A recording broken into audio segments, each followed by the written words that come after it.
క్రోధీనామ సంవత్సర ద్వాదశ రాశి ఫలితాలలో మకర రాశి. ఉత్తరాషాఢ నక్షత్రం 2, 3, 4 పాదములు, శ్రవణ నక్షత్రం 1, 2, 3, 4 పాదములు, ధనిష్ట నక్షత్రం 1, 2 పాదముల వరకు మకర రాశిగా పరిగణించబడుతుంది.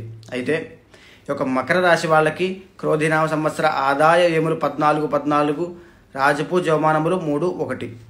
అయితే ఈ యొక్క క్రోధీనామ సంవత్సరంలో ఈ యొక్క మకర రాశి వాళ్ళకి వచ్చినట్టుగా డబ్బులు ఖర్చు అయిపోతూ ఉంటాయి, డబ్బులు అయితే నిలబడవు.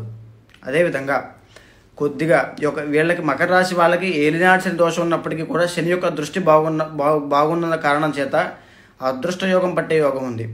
సో ఆదాయం పెంచుకోవాలి ఆర్థికంగా అనుకునే వాళ్ళకి వాళ్ళ కోరిక నెరవేరబోతుంది. సో ఆదాయం ఖచ్చితంగా పెరుగుతుంది, ఆర్థికంగా వృద్ధిలో ఉంటారు. అదేవిధంగా ప్రమోషన్ వచ్చే అవకాశం ఉంటుంది. ఎండ్ ఆఫ్ ది ఇయర్, ఈ సంవత్సరాంతంలో ఉద్యోగరీత్యా ప్రమోషన్ వచ్చే అవకాశం ఉంటుంది.